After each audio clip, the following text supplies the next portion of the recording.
For over 200 years, 16th and 17th century European navigators sailed past these ancient cliffs and headlands that meet the eternal assaults of the sea. But it was not voyagers Drake, Vizcaino, or Cabrillo that recorded the discovery of the greatest natural harbor in the New World. The narrow entrance was bypassed. It was not until 1769 when a small group of Spanish explorers on an overland journey up the coast sighted the expanse of water that the bay was put on the maps of the world. For over 100 million years, the harbor was in the making.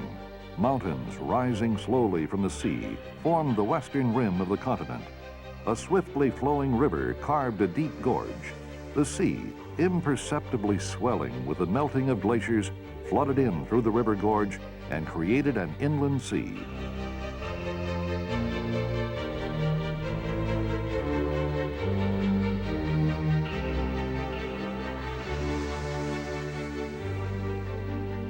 Chrysophile, Gate of Gold, another explorer, John Charles Fremont, called the harbor's entrance in 1846.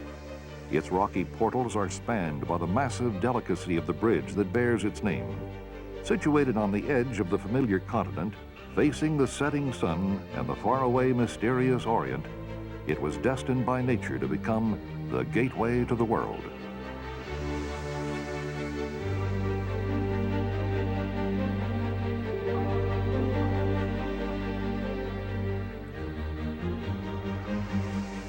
Within the harbor, an imperial city rises, misty, aspirant, and enchanting. A peninsula once described by writer Richard Henry Dana in 2 Years Before the Mast as dreary sand hills with little grass to be seen, steep and barren, their sides gullied by rain, was to become the great port city, San Francisco.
The genesis of San Francisco took place in 1776 when a group of 240 Spanish colonizers and soldiers established the sites of a mission and a presidio. Mission Dolores was completed in 1791 and is the oldest intact building in the city.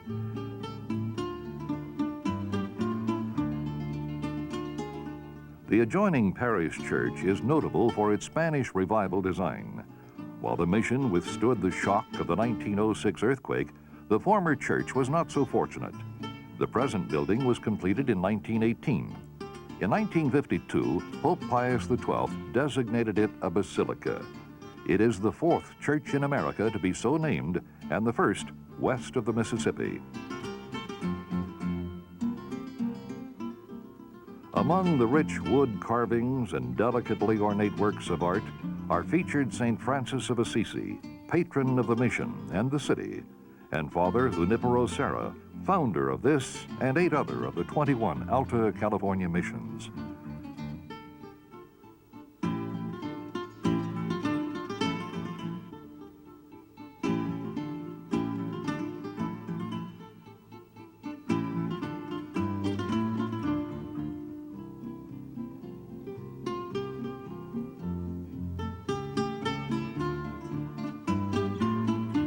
Burials took place in Mission Dolores Cemetery from the earliest days of the mission until the 1890s. Among the notables buried here are the first governor of Alta California under Mexican rule and the first alcalde, or mayor, of San Francisco. Both mission and presidio were the outposts of civilization for more than 50 years. Today, they remain the only tangible links to the city's Spanish heritage.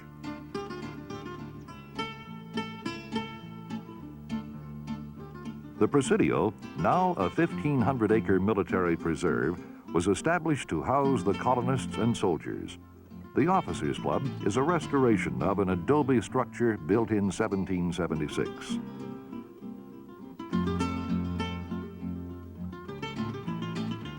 The Presidio was designed for the defense of the harbor and passage, but the guns which were to protect the city in case of war were never used. They stand in mute testimony to the Presidio's history as a fortified post since the Spaniards planted guns on the cliff in 1776. The Presidio is now the largest military establishment in any American city.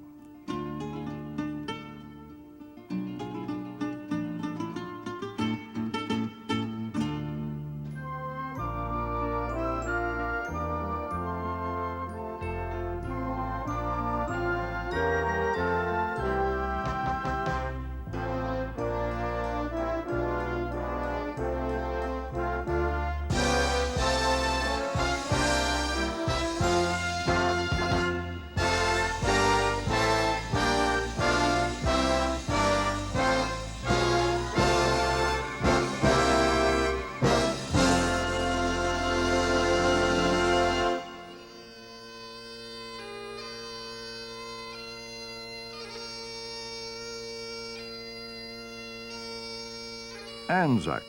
The name is derived from the initials of the Australian and New Zealand Army Corps. Anzac Day commemorates the Gallipoli Campaign, the landing at Gallipoli, Turkey, on April 25, 1915, in an effort to capture Constantinople, gain control of the Dardanelles, and open a Black Sea supply route to Russia. Here, at National Cemetery, Presidio of San Francisco, this Memorial Day is observed by the countries of Australia and New Zealand in honor of their fallen.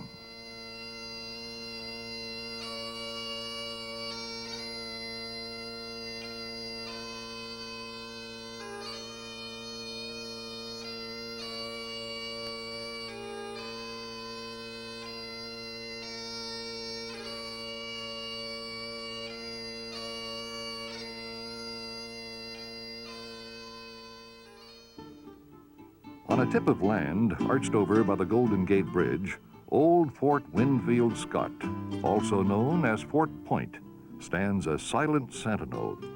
This was the actual site of the guns in event of war. The fort, now a National Historic Monument, occupies the site of Spain's Castillo de San Joaquin. It was rebuilt by the United States in 1854-1861 on the plan of Fort Sumter. Like the original Castillo, it was superseded by other defenses and, except for visitors, now stands abandoned.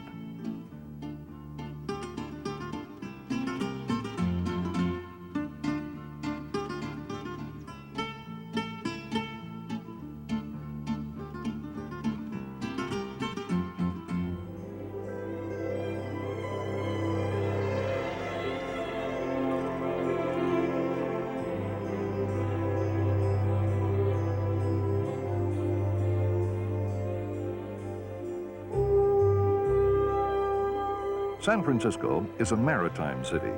Ships bearing names that call the roll of the maritime nations of the world have anchored at the Embarcadero piers and have unloaded 1,000 different cargoes from 100 far-flung ports. Hyde Street Pier is a remarkable floating museum of restored ships. The Balclutha, a typical British merchant ship of the late 19th century, is a relic of the Cape Horn trade on the Pacific coast.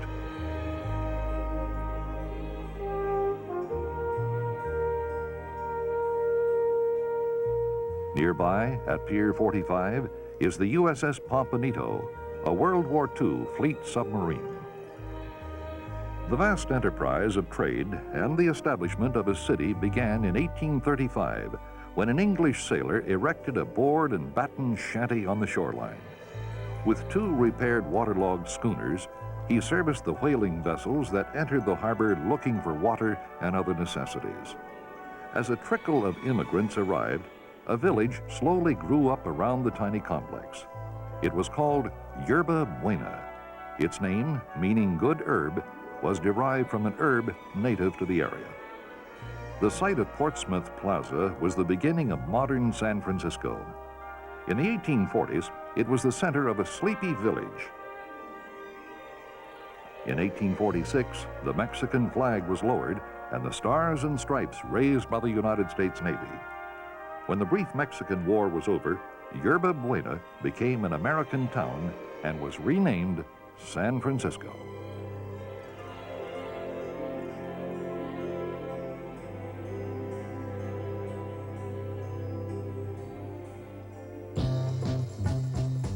Her bustling streets are but a distant echo of the era when Rudyard Kipling said, "San Francisco is a mad city, inhabited for the most part by perfectly insane people." But so it must have been in 1848. The shout of gold rang across the old plaza and echoed throughout the village, and the town emptied as every ambulatory mail headed for the American River and the Sierras. The gold rush was on.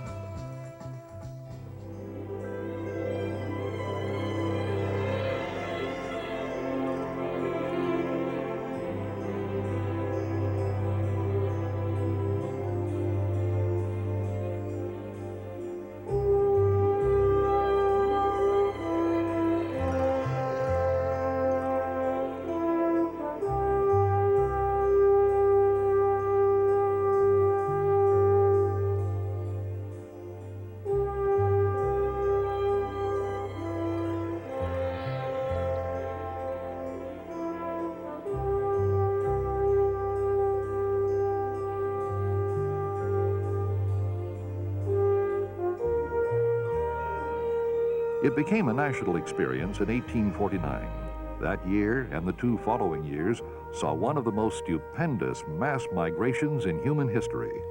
The cornerstones of this 20th century's soaring corporate castles were laid in those halcyon days. Hundreds of tents and houses scattered all over the heights and along the shore.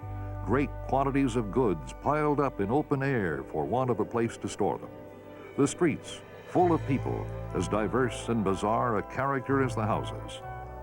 Within a single year, the town of less than 1,000 was transformed into a brawling city of 35,000, the largest west of Chicago.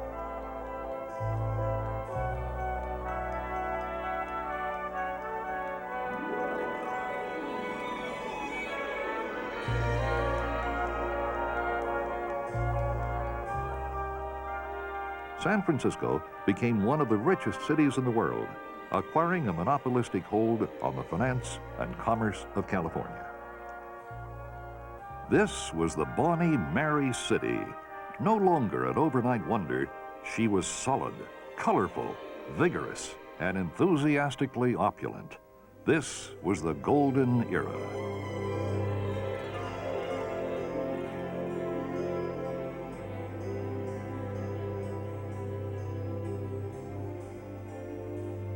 Water. San Francisco is surrounded by it on three sides. Before the Bay and Golden Gate bridges were completed, the ferry boat was the lifeline of communication. The ferry building was the gateway to the city. Market Street was the heart of old San Francisco. The 18-story building in the background was the city's tallest skyscraper for many years. The third building from the right was a vaudeville theater. There, the famous Little Egypt performed her naughty Dance of the Seven Veils. The flatiron-shaped building in the foreground is the Crocker Woolworth Bank, founded by Charles Crocker of Nob Hill. It and the Chronicle building were supposedly fireproof. However, the interior succumbed to the 1906 fire. The gold, silver, and railroad barons began erecting palatial residences on Nob Hill in the 1870s. Charles Crocker built his mansion of wood treated to resemble stone. The tycoons on Nob Hill found themselves with a transportation problem. Many of the city's hills were too steep for horses. The solution? The cable car, invented by Andrew S. Halliday in 1873.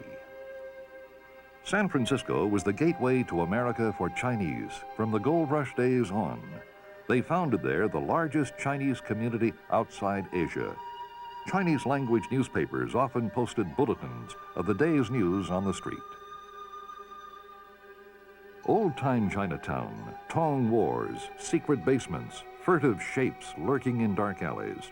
Most intriguing of all were the opium dens in which addicts lay for hours, tranquilly smoking.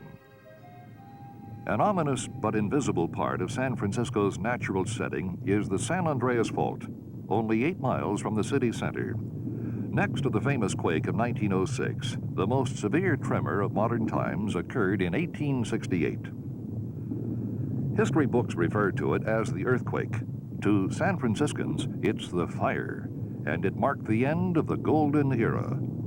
The quake that struck at 5:13 a.m., April 18, 1906, lasted 70 seconds, broke the water mains, and put the fire alarm system out of order. Eyewitnesses recalled later that they had seen the ground undulating like ocean waves. Tortured street pavements broke and shifted. Many beautiful bay-windowed homes were ripped and cracked. Some leaned drunkenly. Thousands of chimneys crashed through roofs, falling on and killing occupants. But it was the fire, started by earthquake-triggered problems, which raged for 74 hours and covered 514 blocks that caused by far the most damage. Helpless firemen could only watch as small fires spread and joined to form a holocaust. The city was a smoking haze, a landscape out of nightmare. Steel and iron were warped in the intense heat. Stone was reduced to rubble. 450 people were killed. And an expatriate San Franciscan on a New York newspaper wrote, "A sad farewell to the city that was." But the city refused to die. People with courage and good morale tackled the business of emergency living. All cooking, even that of restaurants, had to be done outdoors. Refugee camps blossomed in open spaces. Golden Gate Park had 40,000 residents, but people still retained their sense of humor. One family named their curbside quarters the House of Mirth, after a popular novel of the day. With boundless optimism, San Francisco rolled up its sleeves and began to rebuild. Her writers penned tributes to the city's spirit. Larry Harris wrote a poem about the damnedest, finest ruins ever gazed on anywhere. And Gillette Burgess put it this way: San Francisco, the impossible, the city of miracles. Earthquake and fire shall not change it. Terror and suffering shall not break its glad, mad spirit.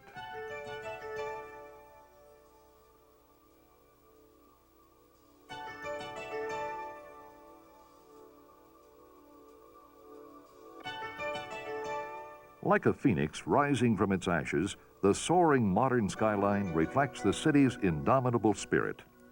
In 1911, only 5 years after disaster, recovery was so complete that San Francisco was chosen by Congress as the site of the 1915 Panama Pacific International Exposition World Fair.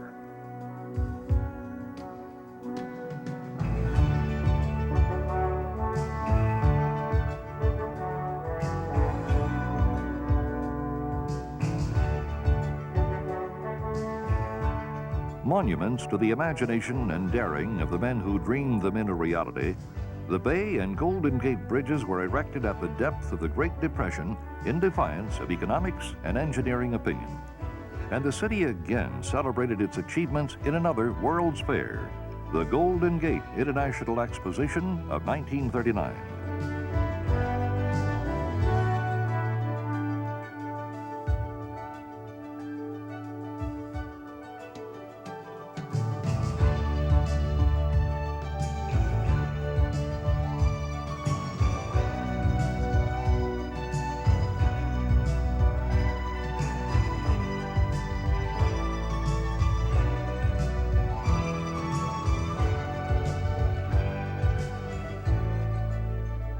Rising above bay and city like great chords of music, the 8.5 mile span of the Bay Bridge links Oakland and San Francisco. It is vital to the commercial life of the city.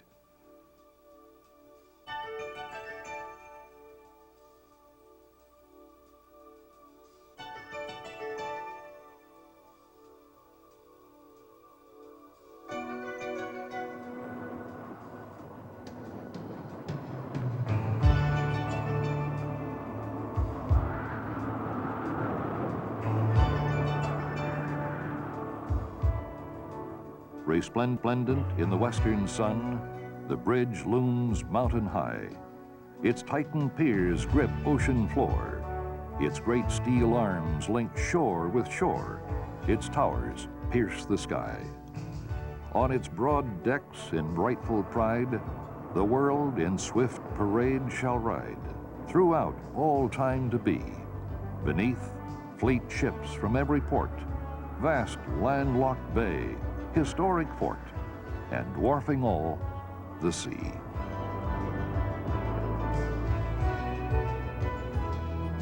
Chief bridge engineer Joseph B. Strauss was a poet and a dreamer.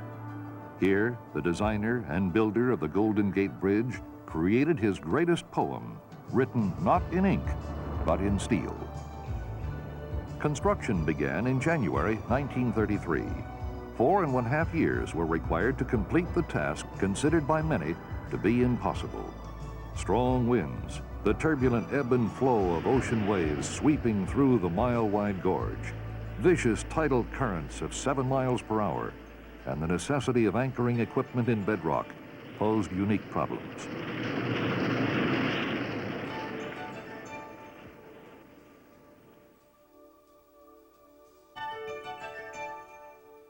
A safety net suspended beneath the structure protected the workmen.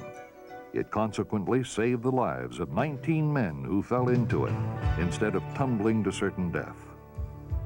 The bridge was completed in May of 1937 at a cost of $27 million, 0.5% underestimate.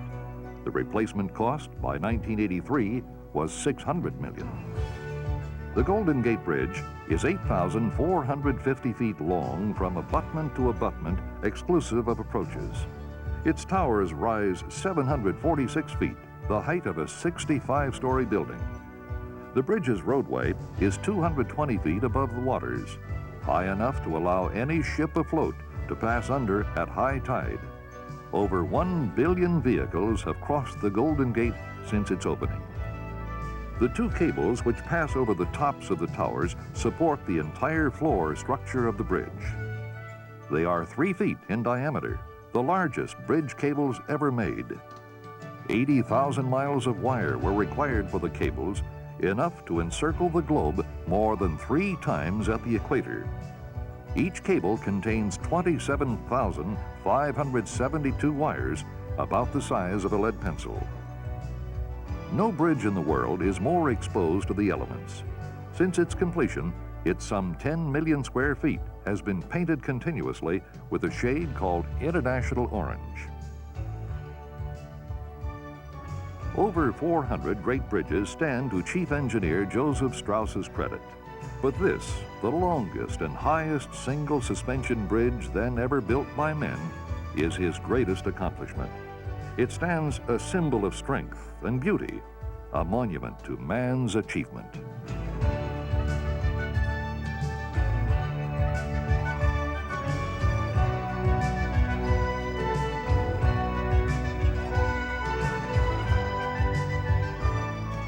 But it is the city that dominates the skyline from whatever vantage point she is seen.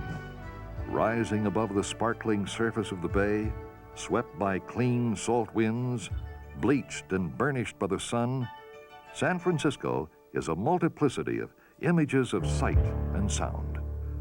I would rather be a busted lamppost on Battery Street than the Waldorf Astoria, remarked one of San Francisco's most articulate pugilists.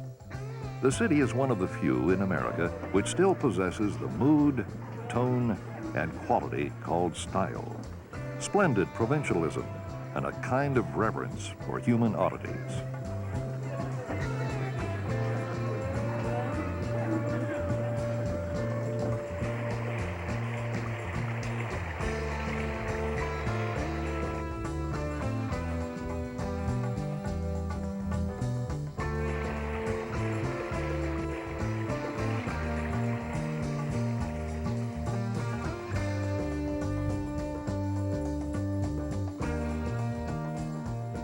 The founding home of the beatnik generation, the somber, gentle poets of the 1950s, and the hippie movement that influenced the youth of the nation before it too faded into history, embraces the nonconformist.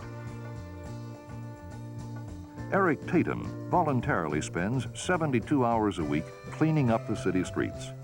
He is known for his unusually equipped 120-pound pushcart. All the gadgets are powered by a generator. While walking up and down the streets to pick up trash, his warmth and energy also picks up people's spirits. The streets of the city are a tramway into past, present, and future. They reveal a panorama that is sometimes nostalgic, sometimes eccentric, and often evocative of faraway places. A mixture of genteel bohemia and the confidence of progress and enterprise. The essence of the city is diversity. Its vivid contrasts are revealed in the variety and character of its architecture. Atop Telegraph Hill, the snub-nosed tip of Coit Tower rises above contrast and contention. The fire hose nozzle-shaped memorial was erected in 1933 and was donated to the city by Lily Coit to honor San Francisco's tradition of volunteer firefighting. Telegraph Hill was named for a semaphore telegraph station built here in 1849. The terminus received word of ships approaching the Golden Gate.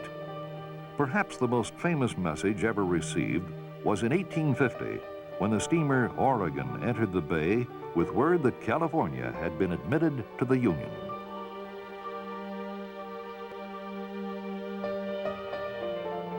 Rising above the quiet, dark waters of its lagoon, the Palace of Fine Arts is a blend of neoclassicism and Baroque melancholy. An enchanting relic of the Age of Innocence, it was built for the 1915 World's Fair. A temporary structure of wood lath, plaster, and chicken wire, it somehow held together for half a century. In 1968, it was sentimentally and permanently restored at a cost of $6 million. Today, it features a 1,000-seat theater and exploratorium science museum.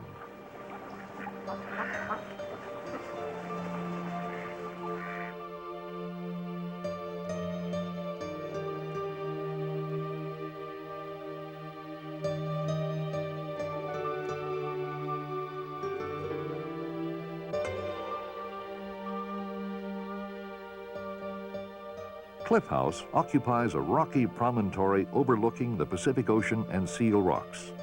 Over the sound of crashing waves, raucous sea lions may be heard barking in the distance as they disport upon the rocks 400 feet offshore.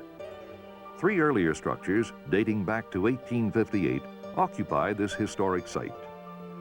In the 1890s, Cliff House was a famous resort that played host to presidents and opera stars.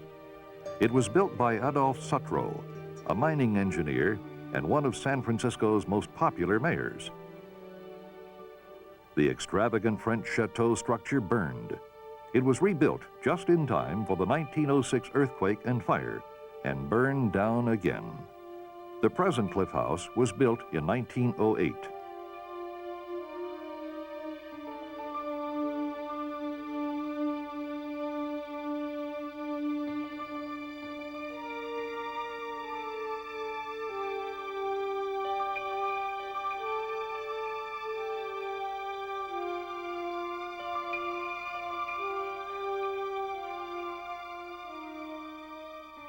The impressive Renaissance-style City Hall was constructed in 1915 of native granite. It occupies 2 city blocks, and its dome is 3 inches higher than that of the national Capitol in Washington, D.C.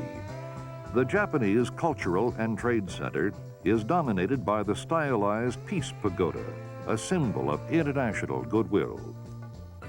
Ghirardelli Square was designed and constructed from a core of antiquated buildings, an imaginative transformation of an 1878 chocolate factory.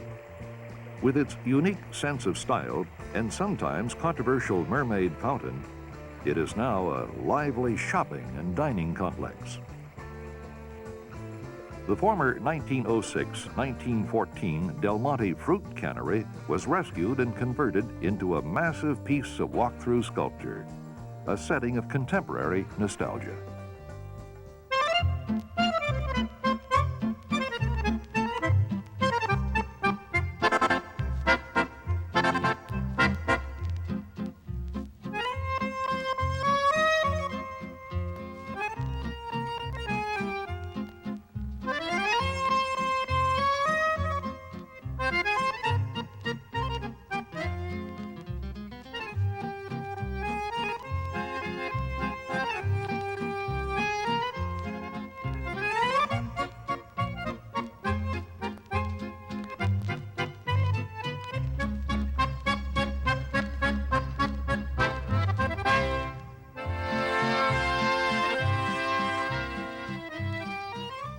Fisherman's Wharf, a mixture of exciting noises, blazing colors, brilliant lights, unusual flavors, enticing smells. Alive and kicking crabs go straight from the water to the restaurant row. There is the sight of steam billowing out of cauldrons, the flavor of fresh shrimp, the smell of the sea.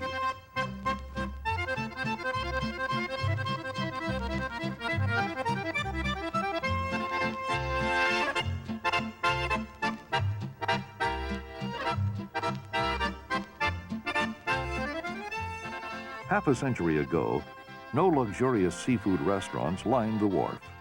Small boats nodded at their moorings. Nets lay drying in the sun. The fishing boat still is a vital part of the city's life. Fishing is a trade whose ties to the bay and the sea beyond have remained unbroken for more than a century.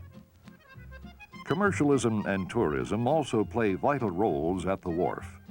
Seafood restaurants stand elbow to elbow with fast food stands, motels, exhibitions, and souvenir shops, where the visitor searches for nostalgia, the San Francisco waterfront that was. As this century moves to a close, the waterfront bears no resemblance to the almost mythic port of call of the past. A vigorous, sometimes brawling world of tall masted ships, unloading exotic cargoes, coffee beans from South America, liquor from the British Isles, and tea from Japan, the matrix of a gold rush city that astonished the world. Pier 39 is a picturesque shopping center with colorful arrangements of flower beds and varied entertainment to make a shopping experience more enjoyable. Its fascinating shops are the traders of today, but the first merchants in San Francisco were the Yankee traders. During the years of Mexican rule, they dropped anchor in the bay and lighted their goods to shore. Kegs of nails, bolts of cloth, leather boots, and lace were dumped on the beach and bartered for hides and tallow. French shopkeepers with Parisian finery arrived with the gold rush.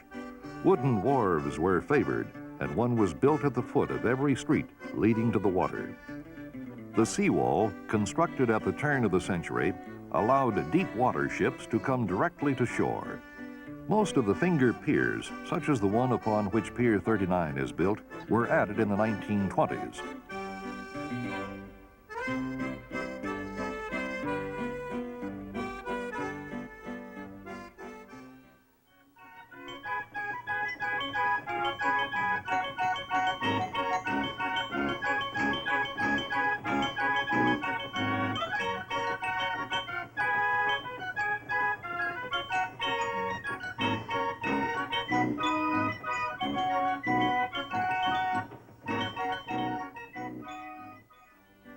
The mid-20th century brought container ships, bulk carriers, and super tankers. Suddenly, the old-fashioned piers along the seawall emptied. The shouts and curses of draymen and stevedores, the creak of winch and crane, and thud of bailing hook, the thump of barrels and crates upon the docks were silenced. The cargo building business has moved to wider shores along the bay. But the past serves the present. Restaurants with views of bay and marina have been built upon the old piers, and the cargoes from 100 different ports rest not upon the docks, but in specialty shops. New uses and new commerce have come to the old waterfront.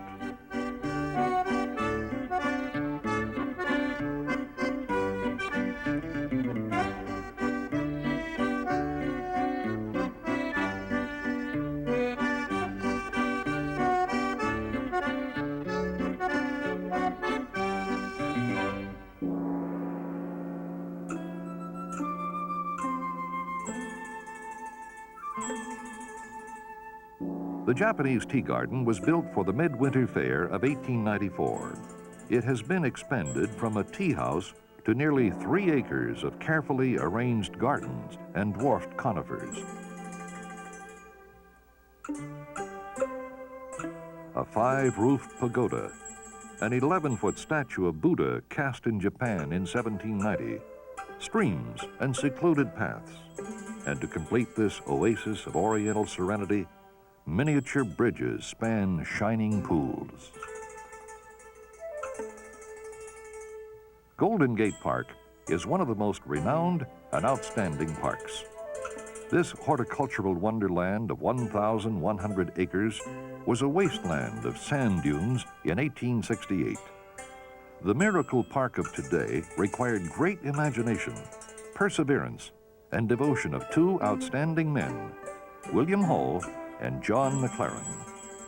William Hall surveyed and drew plans for the park.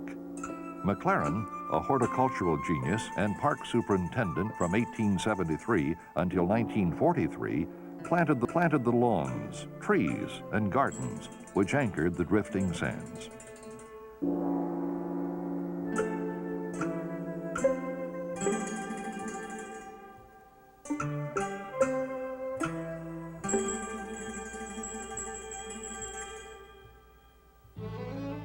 The delightfully Victorian conservatory embodies John McLaren's love of botany.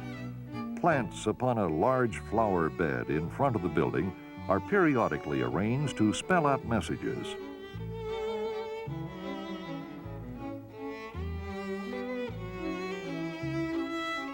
Inside is a humid wonderland of exotic jungle plants from the world's tropical areas. Rare orchids are a specialty. The displays change seasonally. The conservatory is a replica of the Royal Conservatory in Kew Gardens, England. In 1876, it was shipped around the Horn in thousands of small pieces. Construction took 3 years and cost $40,000.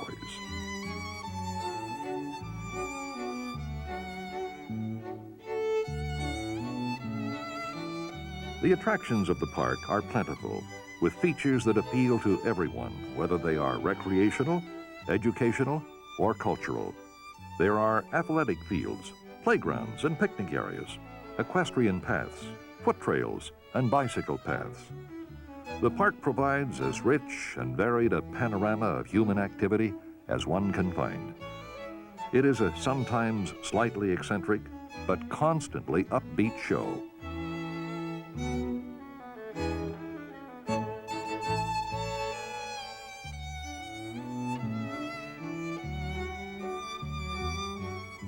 Moments of seclusion are respected for those seeking their islands of serenity.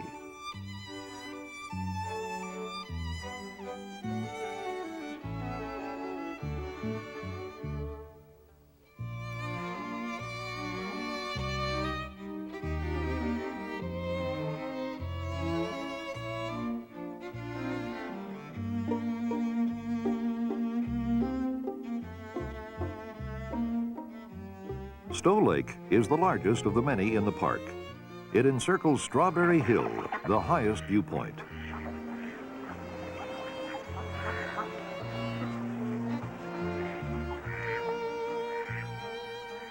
The park is more than a collection of greenery. The California Academy of Sciences is the West's oldest scientific institution, established in 1853. It contains halls of science, a planetarium, and an aquarium which has on exhibit some 10,000 living animals. In an area cleverly landscaped to give the impression of an open range in the Old West, a herd of buffalo appear to be grazing at large.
Francisco is music, grace of form, and poetry in motion.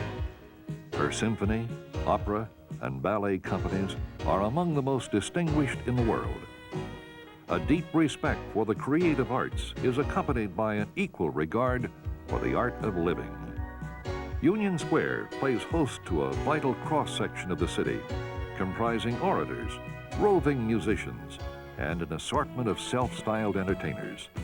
But the boisterous, booming, pleasure-seeking spirit is part of the colorful past, buried in the ashes of 1906.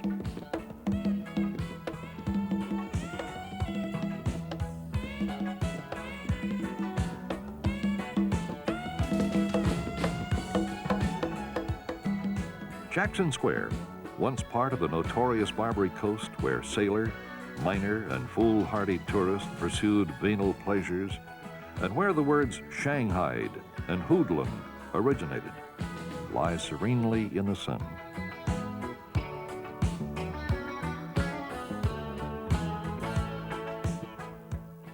The gambling halls and opium dens are gone, destroyed in the fire.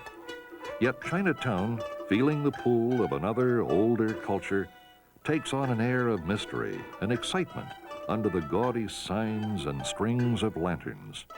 Tantalizing odors of incense, sandalwood, lacquerware, and unfamiliar seasonings roll out the open doors.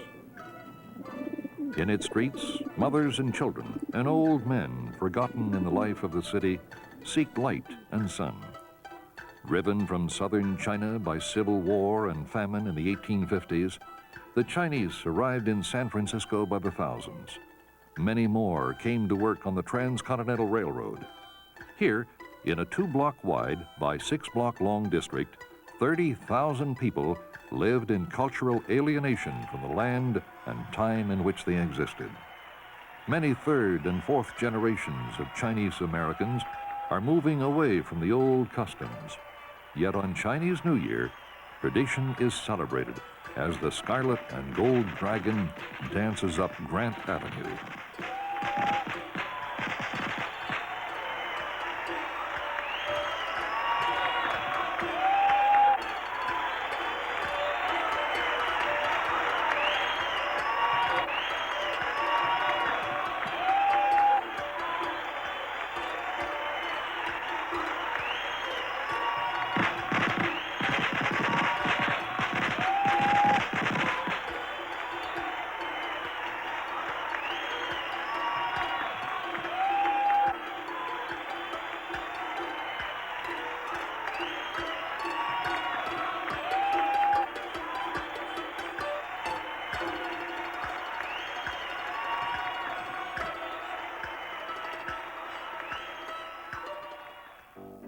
One of San Francisco's sudden curiosities is the Lombard Street Corkscrew.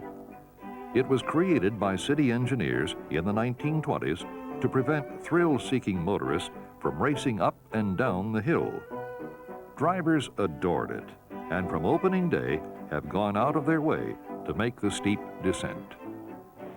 An energetic attack on the present is accompanied by a reverential appreciation of the past.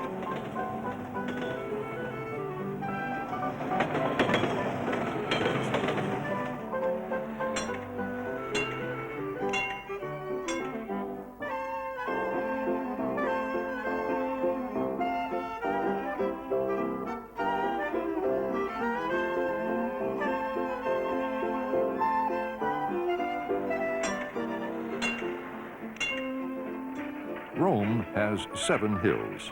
San Francisco has 42. Since 1873, the cable cars have provided easy access to the contours of the city. They have become an institution, an inseparable part of the landscape. North Beach to Tenderloin, over Russian Hill, the grades are something giddy. The curves are fit to kill. All the way to Market Street, climbing up to the slope, down the other side, hanging to the rope. Gillette Burgess's account of a cable car ride in 1901 is as contemporary as today.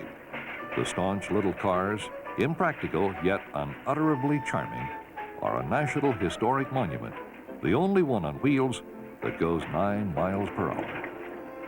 Isla de Alcatraces, Island of Pelicans. A Spanish naval officer named it in 1775 because, he said, of the abundance of those birds that were on it. Almost a century later, a United States Army report described Alcatraz Island as a mass of rock with a thin crust of soil and bird manure. The Rock was officially designated a federal prison in 1934 and became known by yet another nickname, Alcatraz, the ultimate punishment society could inflict upon men. Alcatraz's role as a federal prison ended in 1963. 10 years later, it was officially open to the public. Pier 41 at Fisherman's Wharf is the departure point for a land tour of the famed penitentiary. Alcatraz is part of the Golden Gate National Recreation Area and is the most popular. It attracts more visitors per day than all the convicts held there during its 29 years as a federal prison. The Red and White Fleet has exclusive rights to land sightseers on the Rock. Since 1892, its varied cruises have been introducing visitors to the San Francisco Bay.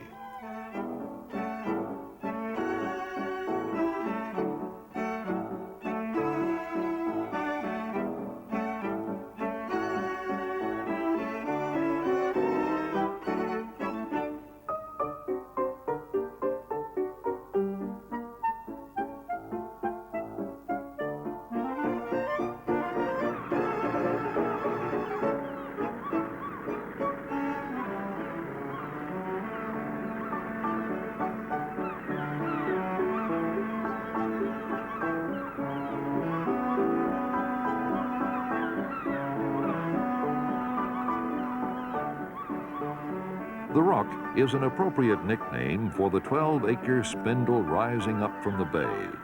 It is harsh and barren. Its only natural vegetation, a few tufts of grass. Its sides are precipitous and heavy riptides swirl about its base. Rangers of the National Park Service conduct informative tours of the island. Alcatraz is more than the site of a notorious penitentiary. John Charles Fremont purchased it from Mexico for $5,000. The first permanent American fortification was constructed here after the winning of California from Mexico in 1848. During the Civil War, it became the most heavily fortified site on the West Coast. In 1907, it assumed a new role, that of a United States military prison. The 1930s were the years of the Great Depression, and Prohibition was still in effect. The nation was terrorized by a wave of organized crime and a vicious new breed of criminal. It was countered by a new breed of law enforcement, the G-Man of the Federal Bureau of Investigation. Alcatraz was born a federal prison when ordinary jails proved inadequate to confine the gangsters. It became the point of no return for multiple losers, the place whose one avowed aim was to confine and to punish. Scarface Al Capone was among the first group transferred to Alcatraz. After years of proving that crime does pay, his first job on the Rock was in the laundry room.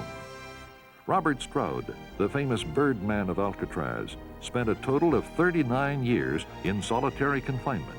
6 were in Alcatraz. Arthur Doc Barker was killed, riddled by bullets, during an escape attempt in 1939. Alvin Creepy Karpis earned his billing as public enemy #1 through a series of kidnappings and murders.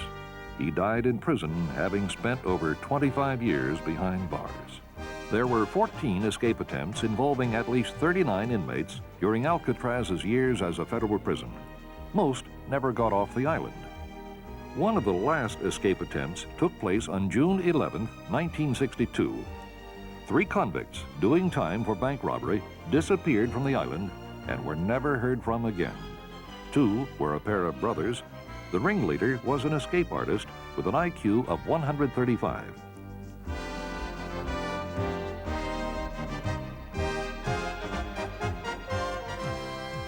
Dummies were fashioned and left behind to fool the guards into believing they were still in their cells. The lifelike dummies had real hair, collected from the prison barbershop and glued in place. Escape was made through the ventilating grills of their cells. Reaching the cell house roof and then the shore of the island, they inflated a plastic raft they had fashioned from pieces of raincoats. Searchers found no trace of the trio. There is a chance they reached shore. If so, they were the first and only convicts to escape successfully from the rock. The last escape attempt was made in December of the same year. One of the pair was only a few feet from shore when he was overcome by the cold and the current. The other reached shoreline near the end of Golden Gate Bridge, a 3-mile swim. Close to death from exposure, he was captured and returned to the rock. These 2 escape attempts conspired with other factors to convince the government to close the prison. Shortly thereafter, the transferring of convicts to other facilities began. The Depression-era conditions that had created the need for Alcatraz were past. Convict maintenance costs were excessive, 3 times as much as at any other federal prison. On March 21st, 1963, Alcatraz ceased its operations. The role of the 100-year-old fortification and prison had come to an end.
A Golden Gate Bay cruise is 45 minutes of breathtaking sightseeing.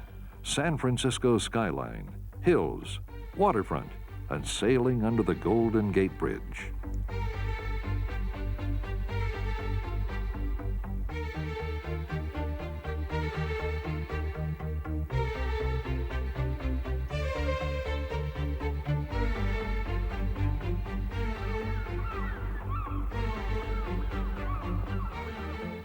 A 55-minute cruise on the Red and White Fleet's high-speed catamaran is a refreshing and carefree way to travel to Marineland, Africa, USA.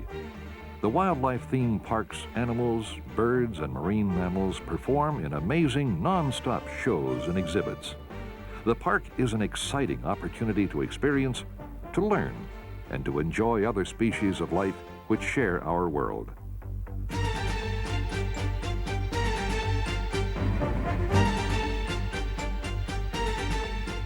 Another form of aquatic entertainment is internationally acclaimed. World-class athletes perform in the spectacular water ski and boat show.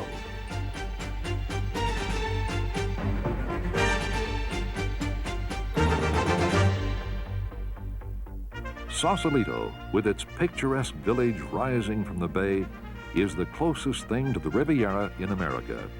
It is an artist's town, a poet's town, of charming streets and shops in an informal fishing village atmosphere. Almost 150 years ago, whalers put into the cove for water.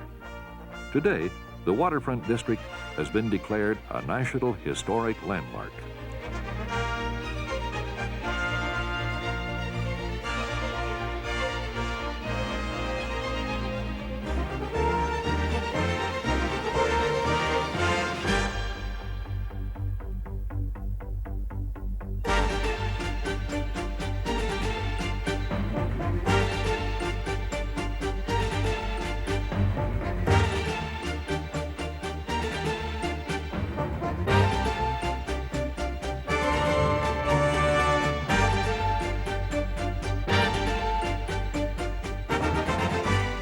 less than 17 miles away from the complexities of civilization is a unique and unspoiled forest.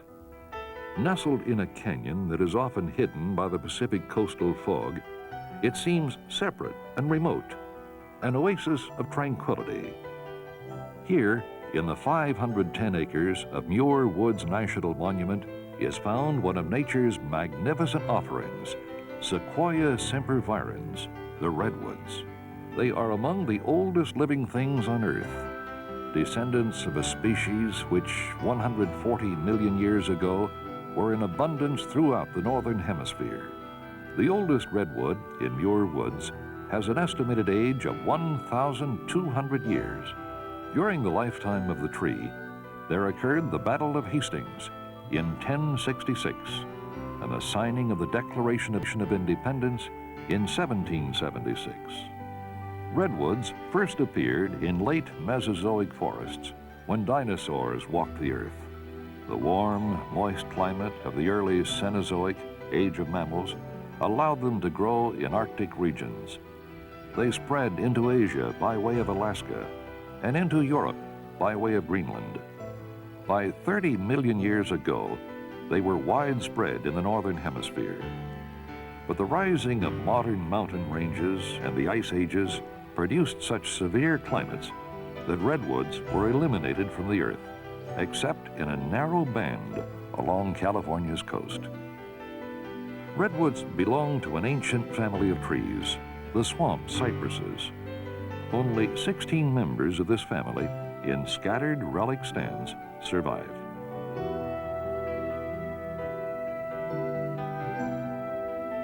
The tallest redwood stands at 253 feet. The Kent Memorial. It was named in honor of William Kent, donor of the property to the United States government in 1908. Height and trunk diameter are not an indication of age. A historical cross-section of redwood shows the growth rings of 1,021 years. Its diameter, when cut, was less than 6 feet. The large outgrowth, or knot, seen here on the tree trunk is a burl. What causes these gnarled, fast-growing masses of dormant buds to form or sprout?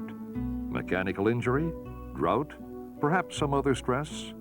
Because of their resistance to insects, decay, and fire, these monarchs usually survive the ravages of nature. The wood contains the chemical substance tannin instead of resin, which is found in most trees. Also, the bark is very thick, providing an asbestos-like shield. Once, fires swept unchecked through the redwood forests. Searing flame and intense heat blackened and scarred the trunks. Repeated fires expanded the scars into hollows. The last fire in the canyon occurred in 1845. Naturally occurring fires were not recognized as an important agent in natural systems and were suppressed for more than a century. In the 1960s, the National Park Service began a management program in which carefully planned burnings are executed to reduce uncontrolled fire hazards. However, fire is not used in Muir Woods. Although they are cone-bearing trees, redwood reproduction usually occurs by sprouting. New trees grow from stumps or from the root system of parent trees.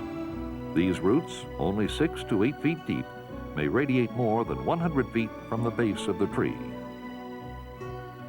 The size and age of the redwoods is overwhelming, but not to be overlooked is the rich and varied community of plant life at the feet of the towering giants. Here, in the cool shade of the forest floor, is a lush growth of ferns, mosses, wildflowers, and other plants that thrive in this environment.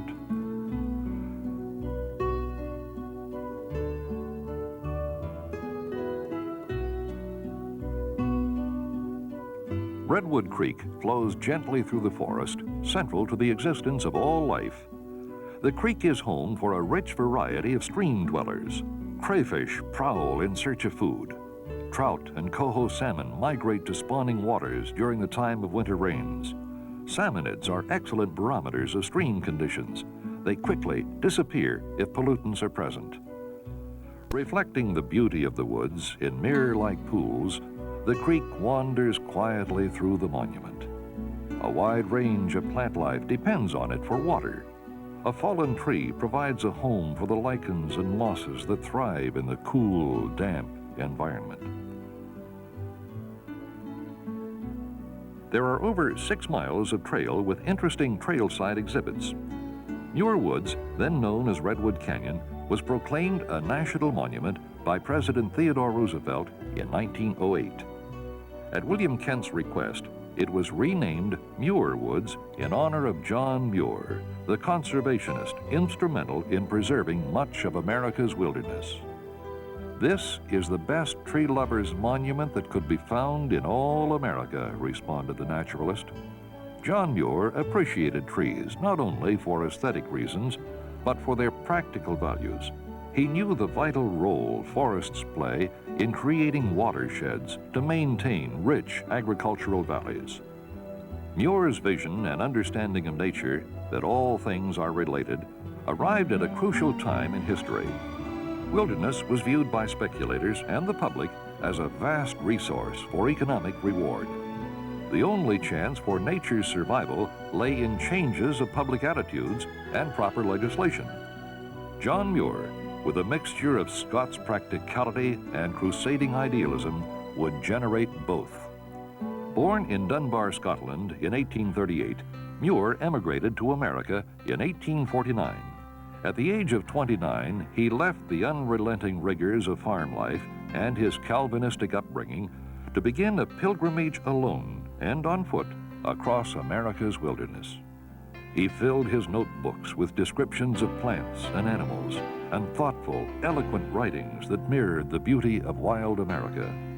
Inspiration had long been taken from the writings of philosopher Ralph Waldo Emerson. In 1871, they met amid the towering sequoias of Yosemite. Afterward, Emerson added John Muir's name to the list of men who had most influenced him. Muir's earlier years were spent in the wilderness in solitude and silence. In 1880, he married Louise Strenzel and became more settled. Once again, he devoted himself to cultivating the land, managing the Strenzel-Muir Fruit Ranch near Martinez, California. Upon visiting his wilderness highlands almost a decade later, he was shocked by scenes of growing devastation caused by sheep and timbering. Taking pen in hand, he spearheaded a growing movement for the conservation and preservation of virgin tracts of land. Any fool can destroy trees. They cannot run away, and if they could, they would still be destroyed, chased, and hunted down as long as fun or a dollar could be got out of their bark hides, branching horns, or magnificent bull backbones.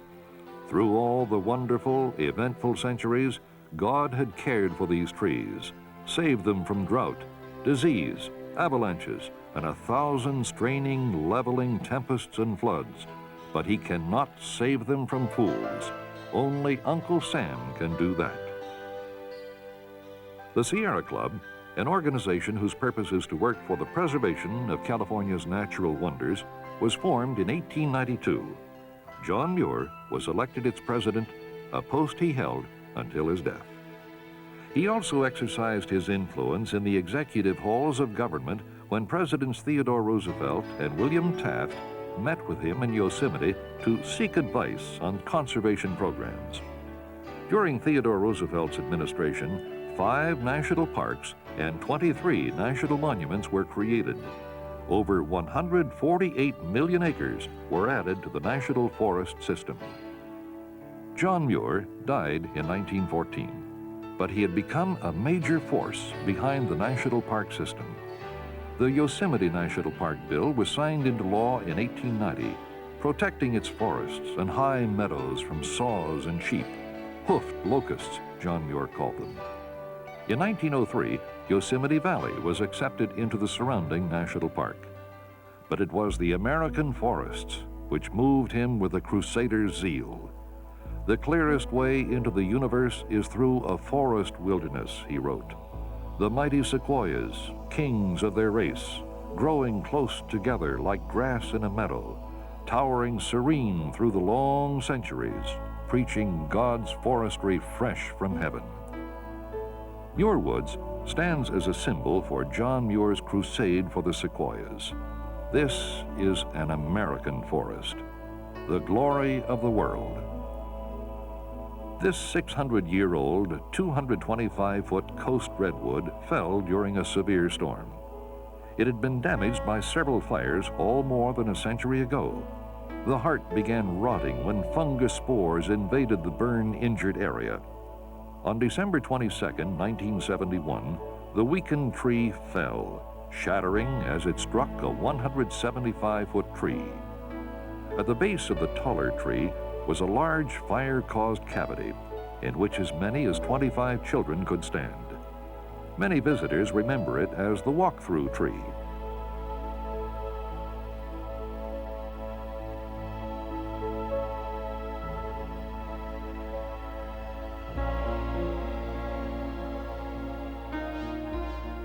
The redwoods are, of course, the main attraction in Muir Woods. However, the forest is a community of plants living together. Each is dependent on the other. Some plants are descended from ancient times. A few are older in history than the redwood. Redwoods dominate Muir Woods by both their size and their numbers. Growing rapidly in height, they shade out most smaller plants. Competition for light is endless. Smaller trees survive only where the great redwood canopy is broken. California laurel, or Oregon myrtle, displays its tenacity for life as it grows toward open spaces. Many eventually topple. In turn, branches reach toward light and become trunks. To live here, lesser trees must find space among the redwoods as best they can. Red alders grow along the creek near the park entrance, Douglas firs on hillsides, and California bay laurels, which have fragrant leaves, in forest openings. Tan oaks and big leaf maples, growing in deeper shade than most trees, are often found in the forest interior. Shade-tolerant smaller plants of the forest include redwood sorrel, clintonia, trilliums, and several fern species.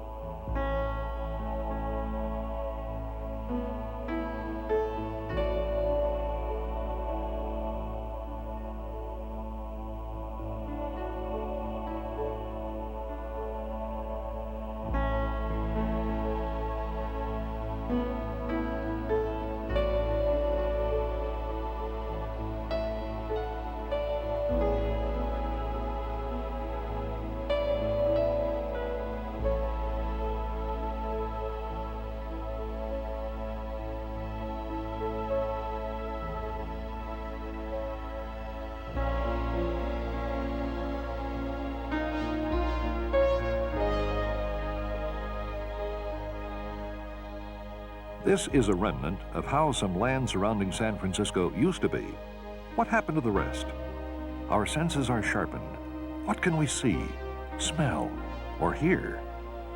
Muir Woods reveals spectacular life. The peace and quiet offers that fresh breath we need to maintain perspective of what life is. It is the lovely, untamed, yet gentle wilderness that offers to each of us a unique, almost spiritual experience that our memories will carry until we return.